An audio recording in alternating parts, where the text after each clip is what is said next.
నాలుగో వారంలో వీరికి పెంపుడు జంతువు ఏదైనా ప్రమాదంలో చనిపోవడం జరుగుతుంది. ఉదాహరణ కొంతమంది కుక్కలు పెంచుకుంటారు, కొంతమంది రకరకాల ఆ పెంపుడు జంతువుకు తీవ్ర అనారోగ్యం కానీ అది దాన్ని కోల్పోవడం కానీ జరుగుతుంది.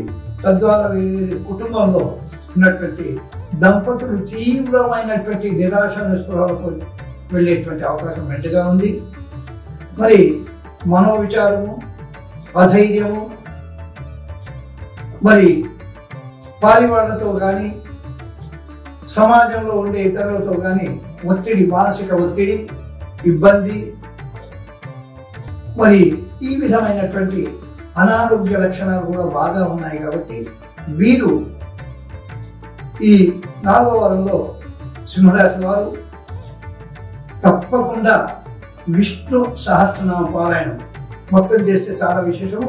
ఒకవేళ మొత్తం చేయలేని వాళ్లకు ఓం వనమాలి గరీశాంఖి శంఖీ చక్రీ చనందకి శ్రీమన్నారాయణో విష్ణు వాసుదేవో విరక్షతు అని ఆ శ్రీ మహావిష్ణువును ఆరాధించినట్టయితే సింహరాశి వారికి నాలుగో వారంలో శుభాశుభ మిశ్రమ ఫలితం ఉంటుంది. ఇది సింహరాశి వారికి